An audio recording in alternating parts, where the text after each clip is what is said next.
And one man in the center of that struggle is many men, I should say, right there in the center of the struggle, not here today with us, and not here to see that a black man is in the White House. And even though some don't think that is a representation of change, because the conditions when this song was recorded and released are still very much the same today. As you go from Baltimore to New York, across the United States, the hashtag Black Lives Matter would echo, the same sort of emotion echoed in this song. The name Sandra Bland, would whip up the very similar emotions, as the ones whipped up by this song. But we cannot deny that we still hold on to hope. A change is going to come. And that's the message, that's the song, and that's the spirit. Ladies and gentlemen, I'm delighted for a number of reasons, but our friends from ROWEAD would want me to be delighted, particularly because of the ROWEAD conference, and I know that's the focus today, but I'm simply delighted that I have in the studio, and we have in the studio, I'm going to allow you to do the introduction here, because she is a woman that is passionate about things that you're passionate about as well, education, empowerment for women. So I will allow you do the introduction today. Oh, thank you very much, Oluwaseun, ever the gentleman. Shut up. All right, okay, so it's my pleasure to introduce this morning our special guest. We've spoken and teased you a little bit about it before she arrived. She's the third daughter of human rights activist legendary Malcolm X and Dr. Betty Shabazz, an educator, activist, motivational speaker, and author, award-winning publications such as the coming-of-age memoir entitled Growing Up X, a children's illustration book entitled Malcolm Little, the boy who grew up to become Malcolm X, and a young adult historical fiction book entitled X, a Novel. Now, she promotes higher education for at-risk children, interfaith dialogue to build bridges between cultures for young leaders of the world, and she participates on international humanitarian delegations. Ladies and gentlemen, it's our pleasure to announce and to introduce actually one of the speakers at tomorrow's ROWEAD conference, going to be speaking on women as peace seekers creating enabling environments for economic growth. Ilyasah Shabazz. You're very welcome. Thank you very much. Good to have you on 99.3 Nigeria Info. Right, it's such an honor to be here. It's a bigger honor to be here in Nigeria. And that song, A Change is going to come. Yes, Lagos. The moment we started playing the song off air, Ilya looked at me and said, do you know what that song means? Right. I could see it in your eyes. Like, it represents something deep. Right, it does. It represents the struggle of a man of African descent. He was in the 60s, the 50s, the 60s. Sam Cooke was one of the biggest singers. And what this song says is, me as a black man, it's just such a deep song. And so he turns to his brother, the line, I turn to my brother and I say, brother, help me please, because I can take this psychological trauma, and all he does is knock me down on my knees. A change is going to come. But the only way that change comes is when we make that change. We can't sit back and think change is going to come by wishing, hoping, and praying. We have to do the work. Now, he says it's been a long time. And it's been a long time since people like your father and Martin Luther King Jr. fought, this fight. But the reality doesn't seem very different. No, the reality doesn't seem different. And it was uniting a diaspora, internationalizing a struggle. Sometimes we think, we're in South Africa, we're in West Africa, we're in America, we're in Europe. We think everything is okay, but it's not okay until we come together and make it okay and invest in our children properly, that we teach our children properly. Invest in our children, teach our children. Now, there's something that you say that is so powerful about, focusing on the woman. And you say that if you teach a woman, you empower a nation. Right. I've stumbled upon a study by the United Nations that says that if women are empowered, the kids get a better education and live better lives, because women are more concerned about the family and about the kids. Apparently, we the gentlemen, we run off and do whatever we like. But don't do yourselves a service. Men are also quite men are very key, because I'm sure Really? you would agree. You're saying that? I'm saying that because I don't want you to say that. I always, that's I'm right, always, that's because I mean, I'm sure you'll agree with me, Ilyasah, that a lot of times, and some of the battles, if I could put it that way, that America has faced in recent times is the absence of black fathers in the lives of their children, and that's why it's so important, not just for the women to be actively involved in raising of the children, but for the men to rise up, step up to the plate, and also be very active in raising up their children as well. That's right. Extremely important. The role of the man, the role of the woman. And that's what this children's book of mine is about. All right, so Ilyasah, that's the correct pronunciation, right? Ilyasah. Has a copy of the children's book that we're going to be giving out today, but we're going to be giving it out to a mother. All right, to a mom. So to all the ladies out there right now, when we open up the phone lines, please rush. The first lady, for no reason, just the first lady that calls on the show today gets a copy of this book. And thank you, Ilyasah, for bringing it. But now, when you teach a woman, you empower a nation. You're joining a panel of distinguished speakers. We have one of the key promoters of this event here in the studio that we're going to be introducing as well, Mrs. R.O.W.E.A.D Alex Oni. She was on the show on Friday. On Friday, yes. To talk about the ROWEAD conference. Good morning to you, Mrs. Alex Oni. Good to have you in the studio. Thank you, Oluwaseun. And it's nice to be on the radio. Really, really nice. Yes, she is a veteran broadcaster herself, and has done broadcasting since the year 2000.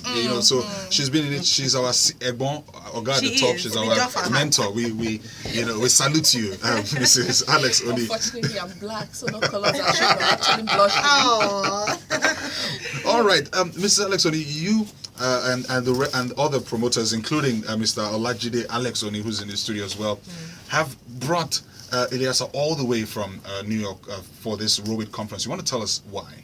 Yes, because over time, like I'll take it from Ilyasah's statement, that we have to be the change that we seek, and that is the primary assignment that ROWEAD has for the entire world, not just Africa, not just Nigeria. We decided to give it an international feel. We did that last year too, when we brought in Honorable Mata Wangari Karua, who was the first runner-up to the present Kenyan President, Kenyatta now. And so we found out that women are struggling all the time to be understood.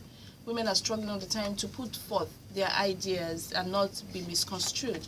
So when this idea of economic development and growth, and we said, hey, hold on, women have also contributed in no small measures. And then if we must talk about economic growth, then we must have an enabling environment, we must have peace. And so who else to talk about peace than Ilyasah, who all her life she's been pursuing, especially encouraging the youth to understand that there must be peace for development, there must be peace for education, there must be peace for religion, for every other thing to balance out. And so it was quite apt and very proper to bring Ilyasah on board. And then having read about her being a Malcolm X's daughter, and of course she must have fought her personal battles growing up as that man's child. And so at this time we need somebody who would, identify, not just inspire, tell us, hey guys, I have been there. So you can, if I can be who I am today, you can also aspire to be what you should be. What? So, and then you can't put off the women in this whole struggle of building up a good nation. Because I tell everybody, when we talk about leaders being bad, we talk about leaders not doing the right things. These leaders are sons, brothers, and husbands of women. And so what role have women played to make sure that our nation grows and develops? Yes, and they have good, credible people ruling us. Ilyasah, back to you. I'm sure it's been very interesting, it's been challenging, it's been rewarding, living under the shadow of your father, Malcolm X. But tell us your own story.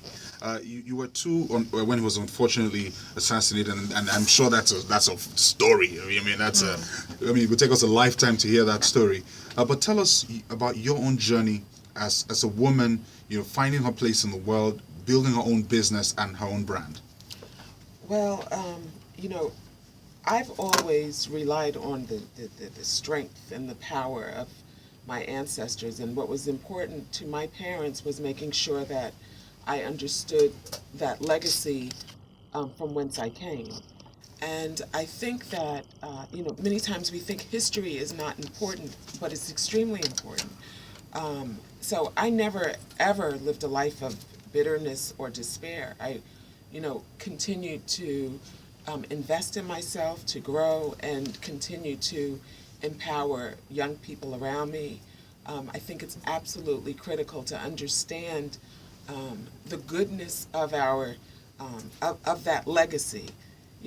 When you teach a man, you teach the community. When you teach a woman, you empower, you raise a nation. So there's a vital role for the man and the woman, but we have to be together in order to create and produce productive, healthy young people. All right. All right. I know that whilst you were growing up, your mom didn't quite expose you to, the freedom fighting and political activities. You rather had a sheltered upbringing.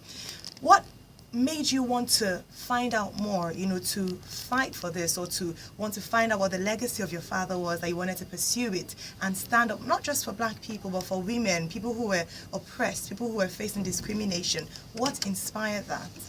Well, when you look at people like Malcolm X, like Dr. Martin Luther King, like Nelson Mandela, like Jomo Kenyatta, like Kwame Nkrumah, when you look at these individuals and you have to ask yourself, what is their purpose?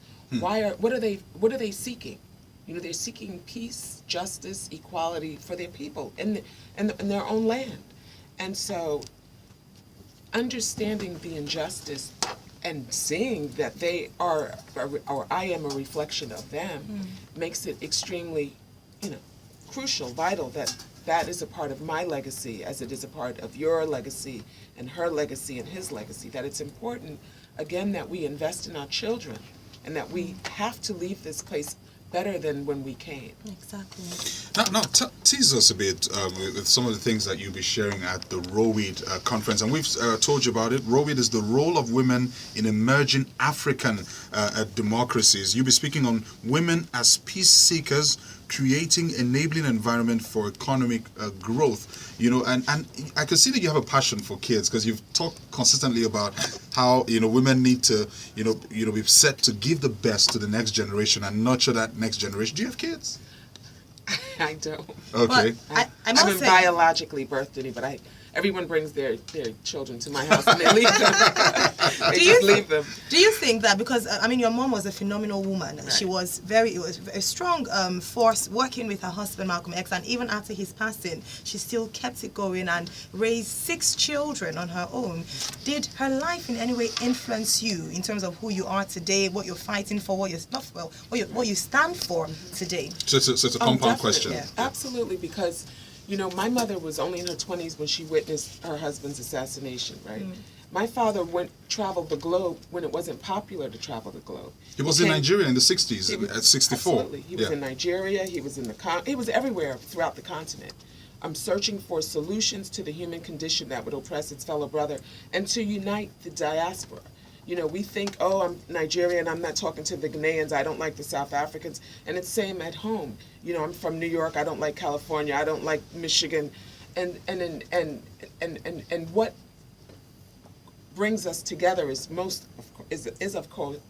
of course most important. But for my mother to have witnessed this brutal assassination of her husband while she had 4 babies, pregnant with twins, their home was firebombed a week prior, how was Dr. Betty Shabazz able to persevere? How was she able to overcome all of that without being bitter and broken? She never accepted no as an answer for herself. She knew her history, her value, her self-respect, and she soared. She put all 6 of her daughters, without a home. We were raised in a big, beautiful home. Everyone had a quality education and, religion and all these things that when you understand who you are, you understand your role in society, and that every single one of us have some sort of purpose, and it's a matter of finding it. It's a matter of finding it. Now, to your presentation at the conference tomorrow, yes. You really hope that Nigerian and African women can find their purpose and see themselves in the big picture. Attract some wealth, create some value, and find economic empowerment. Absolutely. So tease us a bit. To your presentation tomorrow, because we want ladies. Is this conference just for women? No. Men and women can attend. But And we'll have a male speaker. Yes. So Okay. we'll have Omechi. and his topic is being your own bestseller. So it's not just for women. There's going to be a lot of networking going on. There's going to be a lot of business discussions, how to manage your wealth, how to create wealth with the little you have. And then we're going to have a lot of another yellow day of Egban Land. She's going to be talking about women traders as silent wealth creators. So you see, it's more about business. Ilyasah is just going to turn it down to say, hey, you guys, hold on. If there's no peace, how is this business going to thrive? So tell us. Internal peace. Yes, internal peace. So tease us a little. Well, you bit. like this teasing. You like to be teased. I could replace the word with something I else. think come to her conference. Come to her and her husband. They have, built this really amazing, powerful enterprise to empower people. You want to be teased? Okay, so I'll take out the tease now. Could you tell us a bit about what you're going to be sharing tomorrow? Well, I believe we're going to have. My portion will be more of an interview discussion about the things that are important to women and, of course, to men. And it's just about being, you have to be completely healthy in order to be good business people, to be good parents, to be good, whatever it is that you do in life, you have to be mentally, emotionally, psychologically, spiritually healthy.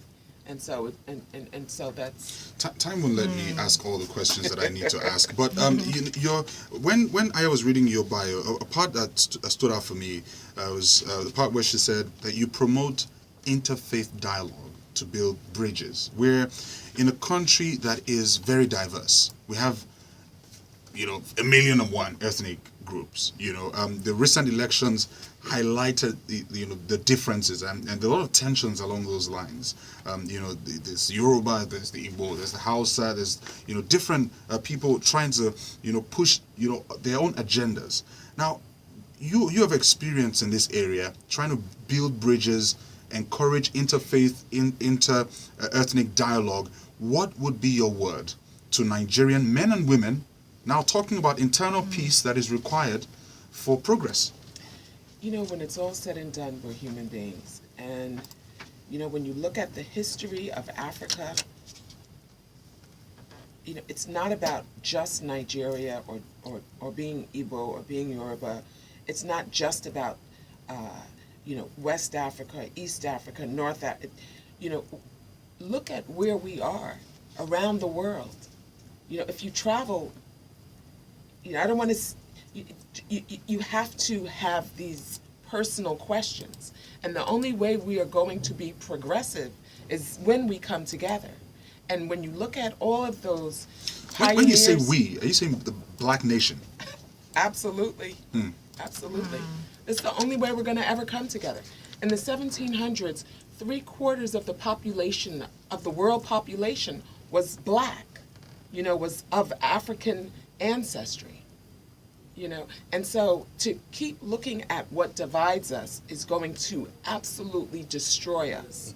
And 100, 200 years from now, you're going to look around in Nigeria and wonder where are people who look like you. Indeed, that's really interesting. Look at Australia. What do you? There's a lot So of places. he's teased now. Yes, I am. Yes, I am.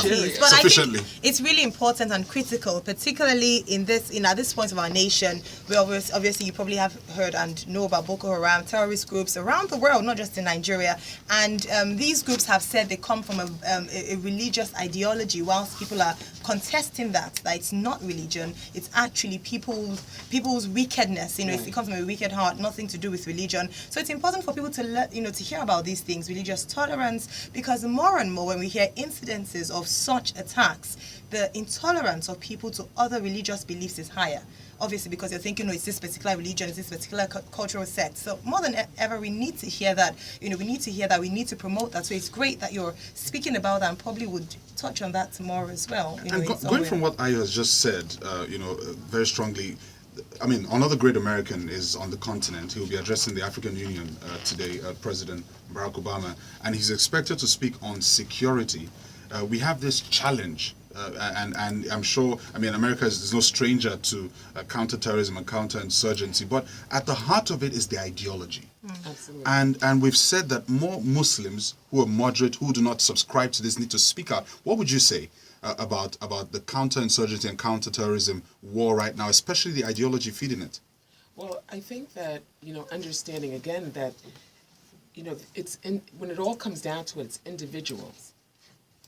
It's not the religion that is doing this, or the organization, or the government, or whatever. It's individuals, and so looking at the individuals and their agenda.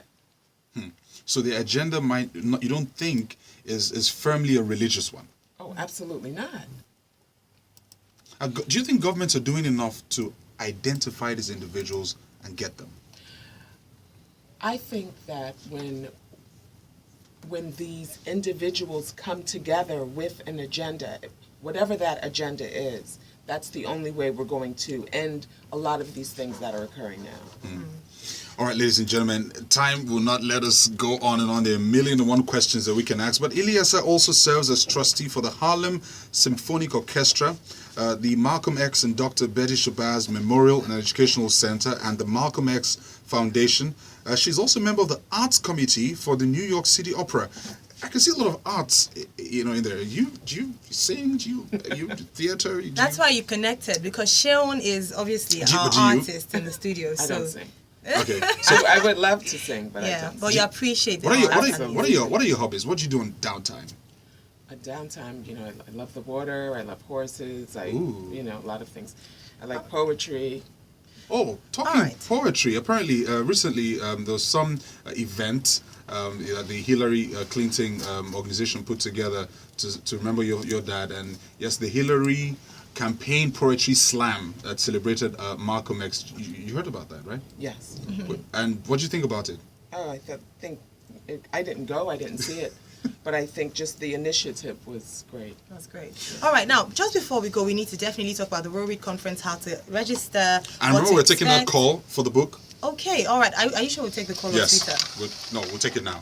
All right, okay, but we need to speak about ROWEAD conference and, what to expect, how to register for it, and how to, the people that are going to be coming as well, because apart from Ilyasah, we have a fantastic lineup of speakers as well. So please, R.O.W.E.A.D, can you just share with us what to expect at the conference tomorrow? Yes, tomorrow we're going to be having the conference at NIIA, Nigerian Institute of International Affairs, Kofa Bayomi, Victoria Island.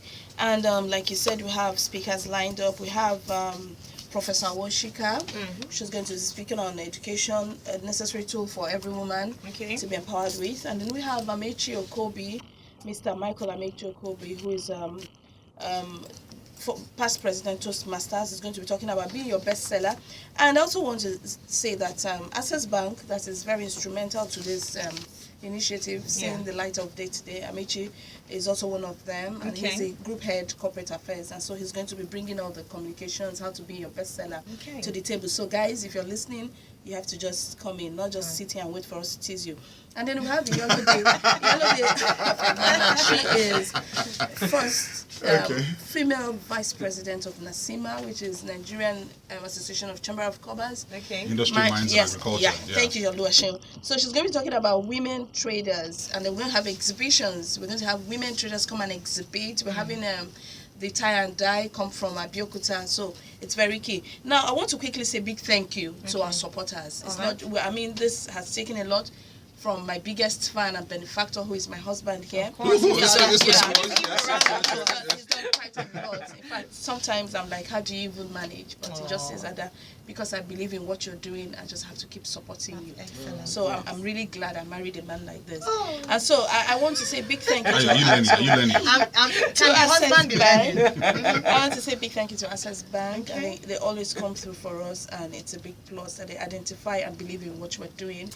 And PZ PLC, Nestle, Maggie, and then we have Multiple Travel, who brought Ilyasah here, if not for that.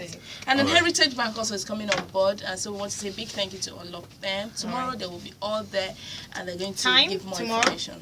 Time is, registration is at 8:30 a.m. in the morning, but the conference kicks off 9 a.m. So please don't be late. And where is it going to be? African time. Where is it going to be? NIIA. So that's the Nigerian Institute of International Affairs. Kofa Bayomi.